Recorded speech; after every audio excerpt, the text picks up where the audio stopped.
Il a donc troqué son treillis militaire pour le costume cravate. Le colonel Randrianirina investi président de la refondation de la République ce matin à Antananarive, à Madagascar, une cérémonie organisée à la Haute Cour constitutionnelle. Le nouvel homme fort du pays promet de travailler, je cite, main dans la main avec toutes les forces vives de la nation afin d'élaborer une belle constitution de la République. Je vous propose d'écouter un extrait de sa prise de parole. Le jour d'aujourd'hui marque un tournant historique pour notre pays, avec un peuple en effervescence, mu par la volonté du changement et par l'amour profond de sa patrie. Nous ouvrons avec allégresse un nouveau chapitre de la vie nationale. Nous nous engageons à une rupture avec le passé. Notre mission principale est de réformer en profondeur les systèmes administratifs, socio-économiques et politiques de gouvernance du pays. Cette refondation, tant attendue du peuple, se déroulera sous notre pilotage et coordination. Et on accueille tout de suite notre invitée, c'est vous, Christiane Rafidina-Rivaux. Bonjour à vous, merci de prendre quelques instants pour répondre à France 24. Vous êtes politologue, chercheuse associée au CEVIPOF à Sciences Po. On vient d'écouter à l'instant donc le nouvel homme fort du pays lors de sa prestation de serment. Le jour d'aujourd'hui, a-t-il dit, marque un tournant historique pour notre pays avec un peuple en effervescence mu par la volonté de changement. Il promet la rupture. Est-ce que vous y voyez réellement la rupture ou la continuité dans la longue succession de prises de pouvoir par les militaires à Madagascar ? Le nouveau président promet la rupture dans le sens où le titre d'ailleurs officiel de sa présidence est président de la refondation.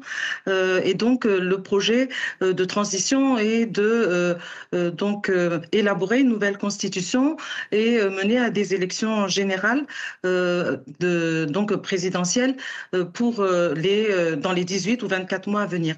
Donc de ce côté-là, ce qui est annoncé est certainement une rupture puisqu'il s'agit aussi de dissoudre ou de suspendre donc les institutions qui ont été créées par la Constitution de 2010, c'est-à-dire celle qui a été élaborée après la prise de pouvoir par Andry Rajoelina, coup d'État condamné par la communauté internationale. La Constitution a servi alors de guide pour la sortie de crise dans les négociations de sortie de crise qui ne sont intervenues que quelques années après, en 2014.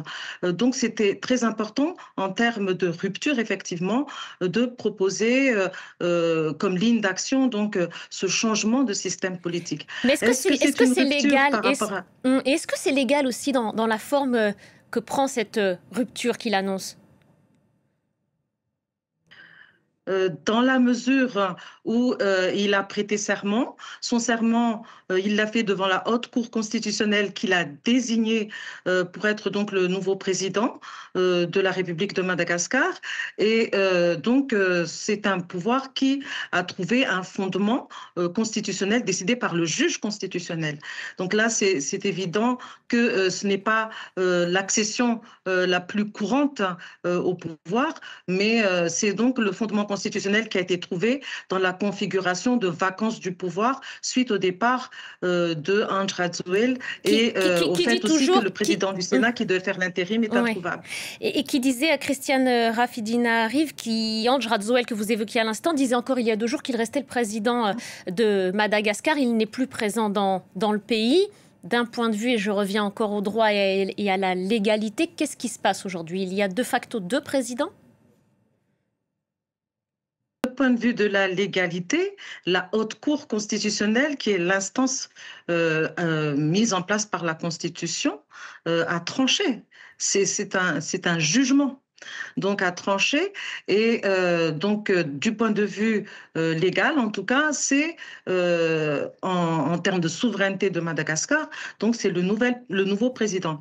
Andry Rajoelina considère, en tout cas d'après ses déclarations, qu'il est toujours président, mais même s'il le dit, il n'a plus l'effectivité du pouvoir de toute façon. Donc des 2 points de vue, on se retrouve ici face au début effectivement d'un nouveau système politique qui se met en place place.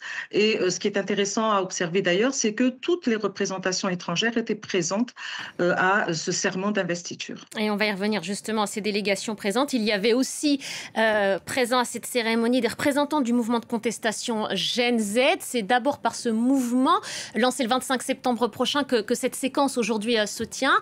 Est-ce que ce qui se passe aujourd'hui vient clore cette séquence-là? Et est-ce que d'une certaine manière aussi on est en train de leur confisquer le mouvement qui est d'abord parti de la rue? Quelle est votre analyse là-dessus? Alors, le nouveau président, il y a quelques jours, donc, a demandé aux manifestants de retourner à leurs occupations, donc à la vie quotidienne. Et il a bien précisé que ce n'était pas un ordre, mais une demande. Cela a été fait. Il n'y a pas eu de répression, il n'y a pas eu d'obligation. Ça s'est réalisé. Donc, tout le monde s'est tourné vers cette nouvelle phase, qui est une phase politique et institutionnelle du changement en tout cas. Et la question qui se pose et qui est aussi posée, c'est ce risque de confiscation que vous évoquez.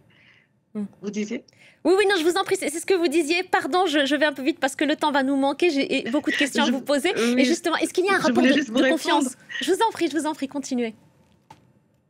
Il y a un rapport de confiance. Alors, c'est assez remarquable dans le sens où le mouvement s'est développé dans un contexte de défiance généralisée vis-à-vis du pouvoir en place.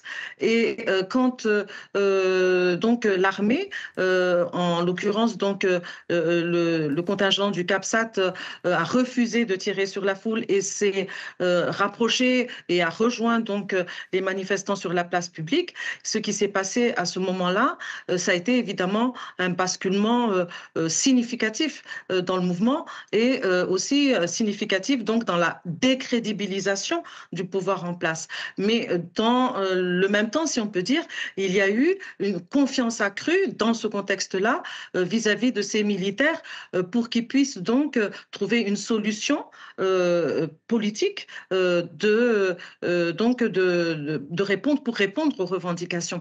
Et c'est cela auquel nous assistons aujourd'hui. Donc la lucidité sur les risques que cela peut encourir à la démocratie et notamment donc pour ce mouvement Gen Z d'un côté, mais la confiance l'emporte dans le sens où la population et la Gen Z, donc au cœur de cette population, considère que ce pouvoir civil que les militaires veulent mettre en place, qu'ils déclarent vouloir mettre en place, en tout cas, peut avoir beaucoup plus de chances de faire aboutir leurs revendications et de trouver des solutions déjà au côté matériel, donc des revendications sociales et des droits fondamentaux, l'eau, l'électricité, mais aussi aux revendications politiques de changement de système, de refondation, tel est le mot en malgache traduit en français, donc qui a été choisi comme ligne politique. Et Christiane Rafi-Dinarive, je voudrais vous faire réagir aux mots du président français il y a 3 jours. Emmanuel Macron a d'abord rappelé qu'il était important de poursuivre l'ordre constitutionnel. Il a également salué cette jeunesse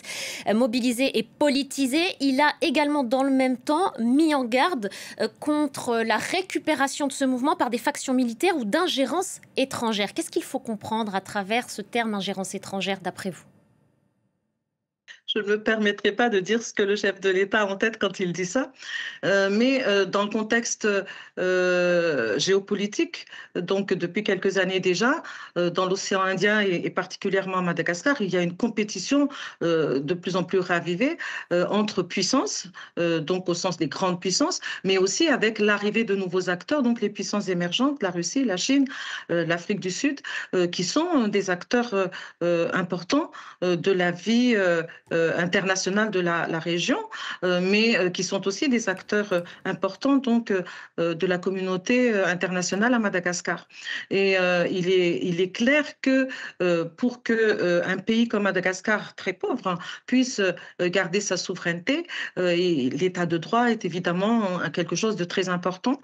Et donc c'est sans doute dans ce sens-là, puisque le projet maintenant est de changer de constitution, mais de le faire dans les règles démocratiques, dans les règles de changement constitutionnel, de constitution, si on peut dire, en tout cas de légitimité d'un pouvoir qui change de système politique. Et le souci pour la démocratie est évidemment un souci pour tous. Mais qui peut, d'une certaine manière, surveiller le respect des engagements pris aujourd'hui, la tenue de ces élections annoncées d'ici 2 ans? Qui pourrait observer ce qui suit de près? Est-ce que, par exemple, les acteurs du collectif Gen Z auraient un vrai rôle politique à exercer? Le revendiquent, en tout cas, ils se disent mouvement citoyen et en tant que citoyen, participer au débat public, à l'élaboration des problèmes publics et donc au rôle que pourraient jouer les pouvoirs publics dans la solution des problèmes qui sont identifiés, diagnostiqués, donc auxquels on cherche une solution dans le pays, avec, mais pas en dehors ou contre les citoyens. Donc c'est certain qu'ils peuvent évidemment continuer à jouer ce rôle-là. Ils peuvent aussi, ils l'ont déjà annoncé, participer au pouvoir politique institutionnel. Donc on verra si ça se fait puisqu'on annonce un Premier ministre, un gouvernement très rapidement. Ils peuvent aussi évidemment contribuer de façon beaucoup plus dans le temps long pour constituer, élaborer peut-être une nouvelle configuration de leur mouvement en termes politiques, pourquoi pas de partis politiques, mais il y a eu un tel travail de décrédibilisation des partis politiques que la socialisation politique des jeunes et de l'ensemble des citoyens à Madagascar se trouve marquée par cela, décrédibilisation venue de discours de l'extérieur de Madagascar, mais aussi à l'intérieur de Madagascar. Merci. Et pourtant, ce sont les partis politiques qui structurent la vie politique. Merci beaucoup, Christiane Rafidi. L'Assemblée nationale est un garde-fou et n'est pas dissoute. Et ce sera le mot de la fin. Merci beaucoup, merci d'avoir pris le temps de répondre à nos questions sur France 24.